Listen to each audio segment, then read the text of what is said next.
responsibility of white people to always keep us down. What was your life like as a young person?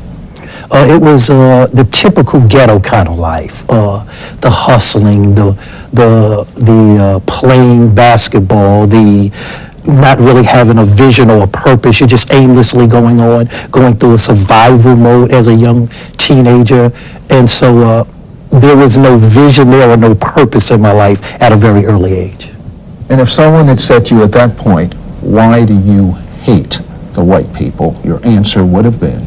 I'd have just showed them the results of what we was going through, the neighborhood, the environment, the prison system, the different social economic gap that was between us. It would have been almost like self-evident.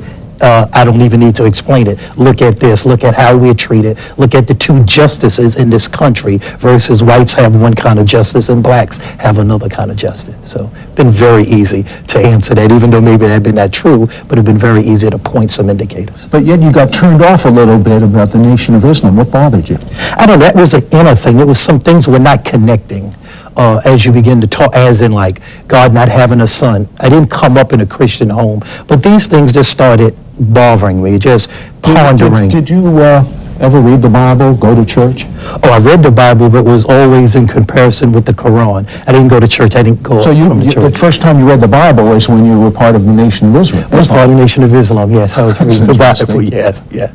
And it really would go to see, okay, was that said? Because if you read, you hear in the Quran, it talks about surah and ayats, which are chapters and verses. Verses in the Bible, you have chapter and verses, and you would just go and say, they say this in the Bible, so you would start reading it. And then I was just a reader anyway. I was always inquisitive, so I would just start reading the Bible on my own just to find out what was the story that was told. Did you actually challenge them on what you were reading and thinking? The Muslims? Yes. After that, yeah, I started challenging. I had some concerns. One day we had a meeting. I wanted to know just one question: why couldn't God have a son? And what did they answer you with, remember? It was really never an answer. It seemed like we were all we started getting into a argumentative mode because we were saying the Quran says he begat not, nor is he begotten, and the Bible says, well, I said, and this is what I said to them, Sid, was, let's forget that the Bible or Quran, both of them don't exist. Now explain to me why God, the one that we all say is the most powerful God that can do anything, why can't he have a son? That's all I want to know. And that question could never be answered. And then there was one day where something very supernatural happened to you in your apartment. Tell me about that. Well, I went to bed as anything else, and early in the morning, I saw the ceiling of the roof open up. I have to stop you. Okay. Were you drinking? Were you on drugs at the time? No, I was not. I was. As a black Muslim, I imagine that would have been difficult. You can't do the You can't do those things. Yeah, I, at one time, of course, used drugs and stuff. And so that's even the thinking of that was, is this a hallucination, or are you imagining stuff? And I even thought, what did we eat or drink or sleep before you go to sleep? So no, this encounter, this visitation was not induced by anything that I done at all. And so being woke up, the ceiling opened up, and I'm intently looking, and I see this ball of fire coming, and it's coming at me, Sid, and I'm going, what? And inside you can imagine what you're thinking. And the closer it gets, then it changes into a figure of a man. And in the figure of a man, as it becomes closer, I hear my inside. My spirit man says, not my intellect, I didn't understand. It says, Lord, please don't come any further. And I'm thinking, whoa, what is this? And so that's the beginning of the first supernatural logically, you couldn't have come up with that just out of you. Lord, don't come any further. Why do you think you said that? What were you afraid of? I don't know. The spirit man must have knew, okay, what this visitation is and what it's about. I had no idea. And then dialogue began to take place between this visitation and me. What happened? What did they say? Well, the first thing was that the Lord had let me know this visitation that I had a call on my life. And that Wait a second now. You were not raised in a Christian home. The only Bible you knew is when you were comparing Bible with Quran. That's right. Why you? That's right. That's exactly the question. Why me? I didn't understand any of this. And instantly, during the time that he made the call, and I'm thinking the same thing, he showed me 3 instances in my life where death tried to take me. And I knew no one, at least 2 of them, no one knew about. And it was showing at an early age that whoever was trying to stop me from fulfilling my call, it was intervened by this visitation here, because it was just like a TV dress rehearsal. He was showing me my life, instances in my life. You're saying that the Lord protected you when your life was almost being This snuffed is out? like twice he showed it to me, and he was showing me what I was thinking at the time that I got out of it. And so it was blowing me away. This is mind-boggling, because these are experiences like 4 or 5 years ago, before at this visitation. And then he showed you who you were to meet. Well, first time you'd ever read a Bible, and you saw things that bothered you, and you reached a point where you thought there's something wrong, and you kind of walked away, and That's then you were in your room, just what is life all about type of thing, yeah. and a fireball comes in, the ceiling opens up, and the Lord is there. The Lord shows you 3 times where you were going to be snuffed out, killed, true. and he protected you. I'm wondering how many of our viewers have been protected and didn't even know. You didn't know it. That's right, yeah. You- And in that experience, it shows you that I had no idea. And he was showing me even what I was thinking when I got away. You know, one of the thoughts he was showing me was how slick I was to get out of that. How I just maneuvered my way out of that situation, and you go, oh my God, that no, this was the divine help. This was divine intervention. So there's many instances in our life where the supernatural has kicked in. God really does have control over our life, that we go our whole life and don't even realize, without his help, we'd be snuffed out. That's absolutely correct, yeah. So he gave you direction on what to do. Tell me about Yes, he showed me a man, and his name was G.J. Hoskins. And he told me to Did you go know to this him at man. all? No, I did not. I did not know him at all. I that. You didn't. actually saw his face? I saw his face, and I remember seeing him before. And then I found out that his name was George Hoskins. He was a bishop out of Raleigh, North Carolina. And he said, go to this man. He will help you to find the way. Because in the dialogue of the visitation with the Lord, one of the things I said was, Lord, I don't know the way. Because now I'm confused. Now I'm confused. I heard that the Bible and Christianity was a white man's religion. And now God is saying that this is not the truth. And that he's not a black man or a white man, that he's the right man to become right, get right with.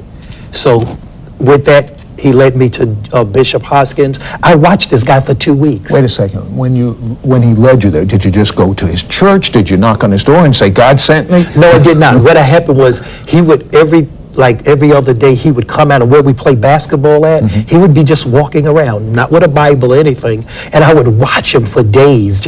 I knew during basketball, that's the guy. And so what happened is we ended up at a water fountain. I had just lost the basketball game. People ran in there to get water. They left out, and how it is that intervention, him and I end up at the water fountain alone. And I tell him to go ahead. He says, go ahead. I say, go ahead. He says, go ahead. So I say, I'm going to go. So when I'm drinking the water, the visitation comes back very clear, because now this is 2.5 weeks later, said. And I look around and said, well, none of my friends around. If this isn't real, it'll be his word against my word. It'll be an old man against his word against my word. And if he go tell my friends, I'll beat him up anyway. This is what I'm thinking. This is the kind of guy I am. understand. And so I go to him, and he drinks the water. I looked at him, I said, excuse me, sir, a few weeks ago, and he cut me off. He says, a few weeks ago, the Lord told you to come and see me. And I said, how did you know that? He said, the same God that spoke to you speaks to me. I said, he does. And then that's how that dialogue became. And it just blew me away. Imagine saying, I can the God that understand. spoke to me speaks to you. And he told me that you were coming. So he knew all this time he was waiting on me to approach him. So still, you had not made this presence, the Lord or Jesus, you really didn't have a relationship with him outside of the fact he came to you. How did you develop your relationship with him? Every day for about 3 weeks, Bishop Hoskins and I would walk around. Not one time, he had a little Bible, he would carry this little pocket Bible, green Bible, and several times he pulled it out, but the majority of the time, he would just speak to me and walk. And every question I had about the church and Islam and why the church and why not this, and he would just answer it. And two things that happened, I was talking to him, and he asked me a question. He says, Aaron, he says, I'm going to tell you something that happened at the age of 14 years old in your life.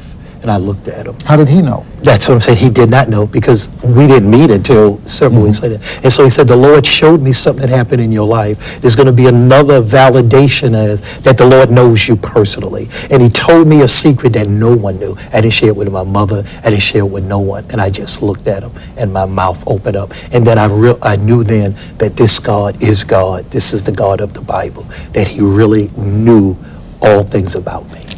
Yeah. And what did this lead you to do? Then we were around the basketball game, and he was sitting beside me, and we were watching the guys play, and I was trying to get next. And he actually started to ask me to explain the basketball game, and I thought, all black men know the basketball. He did not, seriously. See how prejudiced I was even thinking. And he said, no. So I explained to him about two guards and a forward and a center. And you know his response to me he said, that's just the way angels and demons do in the realm of the spirit. And I looked at him and just, of course, I don't know what he's saying.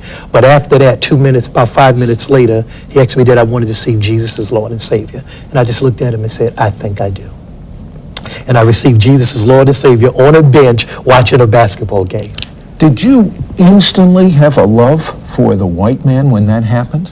It erased this prejudice, this anger, this hatred that was there. It was as if the encounter with the Lord changes your whole heart perspective. So it just... Did you love the white man when that happened? As in love, when you say love it changed from a hatred at least to a consideration on maybe I've had a perspective or looked out a grid that was incorrect. Yeah, but that's fine. That's much better than where you were. That's right. But what caused you to honestly say you love the white man as much as the black man?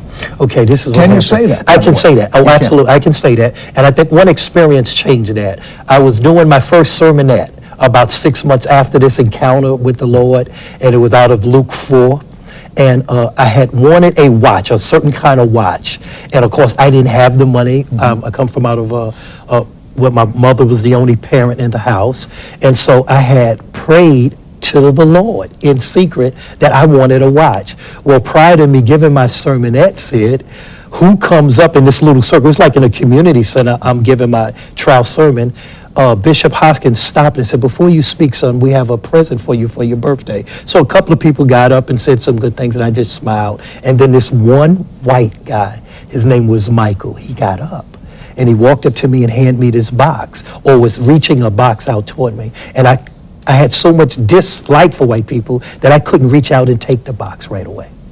And so I was waiting and I was looking, and then he started telling me, he says, you know, I was praying and I felt like the Lord told me to get you a watch. And I love time, that God is the God of time, and that God is he's have a Kairos time. And that was my time then to become free from something that had me bound, and that he could speak to a white man or speak to a black man, and that he had our desires, he could answer our prayers, and he could use whomsoever he will. So my encounter with the supernatural came on like fast forward, coming right into the kingdom. Now, Aaron, you and I, this is the first time we've ever even met face to face. That's true. We talked on the telephone. Yeah. Honestly, can you say I'm white? Yes. You're black. Yeah. Can you really say you love me? Not cosmetic junk, I know what you not mean, that. yeah. There's too much cosmetic junk that's going absolutely, on. that's true. Can you really say you love me? Absolutely. One, because of the changing of the heart when you have an encounter with the Lord. But two, it's amazing how in our ministry right now, the majority of the people that are with us are all white, 80 to 85%. So some would call you an Uncle Tom. If they had that grid, that mentality, would call me an Uncle Tom, yes. Now, you didn't relate when you were told about angels and demons the first time. Have you seen an angel? Absolutely. Tell me one experience. Okay. Matter of fact, the last recent time I had an encounter with the Lord was my wife and I were sitting around watching a video called Angels about the baseball game. And it was about the little kid that got on the bed and prayed about, oh, I wish you would send some help. He prayed to God and asked God to send to help his baseball team because they was at the bottom of the pennant and he wanted them to get to the top. And his father just said the only way that he would come back to help if the baseball team went from the bottom to the top. So out of a childlike prayer, this child is on the bed, he prays, God, I sure wish you could do something for the angels. Well, when you know it, that God hears even those whispers, and he sent some angels. Well, after video was over it, I went into my office in the house. We have an office part, and I just thought, I was sitting there and I was moving papers, and I said this in childlike faith. I said, Lord, it's time for you to send some angels to help us in Orlando. Just childlike. That's all it was. It was in a very conversational way to the Lord. And that night I went to bed, was in the bedroom with my wife, felt the prodding to go get up. I got up, I went back into the office where I have a couch. I went in the couch, I went and fell asleep, and all of a sudden I heard this noise in the room. And I thought, why is Angela in this room? She knows not to come during my quiet time. It's your wife. This is my wife, Angela, yeah. And all of a sudden I opened my eyes, and there on the chair, in the chair is an angel. And I looked. This is what I said, you've come. What does angel look like? This angel, he had of course, it was not a very strong glow, as if it was the glow that we say all angels have to come with this blinding light. That is not true. As you study scripture, sometimes it can come as a visitation as a human being. But it was this clear, whiteness around him, and it had this stare that had like a river of God just flowing out of his presence. Such a peaceful presence of the angel of the Lord.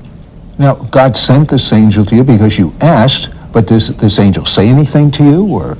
No, he did not. He just stared, and then I went back to sleep in the presentation. Did you have a good sleep? I had a very good I'm sleep, sure. yes.